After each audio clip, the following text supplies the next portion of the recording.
नमस्कार, मेरा नाम है मनीष। वीडियो में आगे बढ़ने से पहले चैनल को सब्सक्राइब कर लीजिए, लाइक कर लीजिए और शेयर कर लीजिए। आज फिर से आरक्षण का मुद्दा बिहार में गर्म होता जा रहा है।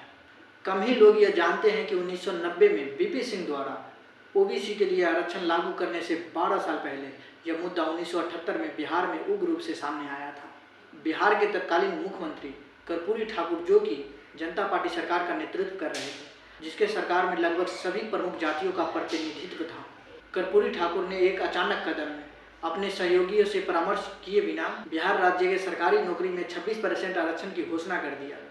इसे आरक्षण का बिहार फार्मूला भी कहा जाता है। इस फैसले से कर्पूरी ठाकुर के कैबिनेट सहयोगी, जिसमें से अधिकतर अपर कास्ट के नेता थे, ने गंभीर रूप से चिंता जाहिर किया। इस समस्या के समाधान के लिए तत्कालीन जनता पार्टी के अध्यक्ष चंद्रशेखर जी ने इस प्रश्न को हल करने के लिए एक समिति का गठन किया। इस समिति का नेतृत्व कर रहे थे मोरारजी देसाई सरकार में कानून मंत्री रहे शांति भूषण जी, जो कि जाने माने वकील प्रशांत भूषण का पिता थे। शांति भूषण जी ने कर्पूरी ठाकुर को कहा, आप 26% आरक्षण तब तक लागू नहीं कर सकते जब तक कि अपर कास्ट के लोगों को आप साथ नहीं ले लेते। कर्पूरी ठाकुर ने कहा कि ऊंची जाति के लोगों को आरक्षण नहीं दिया जा सकता, क्योंकि संविधान के तहत कोटा सिर्फ सामाजिक और शैक्षणिक रूप से पिछड़े वर्गों के लिए ही स्वीकार्य था।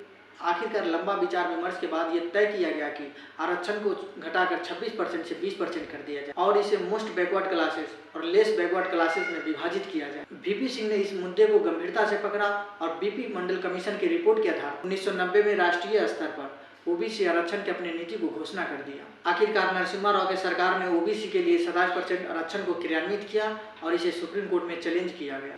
सुप्रीम कोर्ट के 9 जज बेंच ने 1992 में इंदिरा साहनी बाद में, जिसे प्रचलित रूप से मंडल कमीशन बाद भी कहा जाता है, में इस फैसले को बरकरार रखा और कुछ नियम तय किए गए। इसमें से क्रीमी लेयर और 50% रिजर्वेशन लिमिट महत्वपूर्ण था। अब फिर बिहार विधानसभा ने जाति आधारित जनगणना के डेटा के आधार पर 50% रिजर्वेशन लिमिट को बढ़ाकर 65% कर दिया है, जिसने ईबीसी के लिए वर्तमान निर्धारित 18% से बढ़ाकर 25%, बीसी के लिए 12% से बढ़ाकर 18%, एससी के लिए 16% से बढ़ाकर 20% और एसटी के लिए 1% से बढ़ाकर दोगुना यानी कि 2% कर दिया है। ये आरक्षण गवर्नमेंट जॉब और एजुकेशनल इंस्टीट्यूशन में दिया जाएगा। अब ये देखने वाली बात होगी कि कोर्ट में आरक्षण का मुद्दा कब तक और कहां तक ठहर पाएगा। धन्यवाद।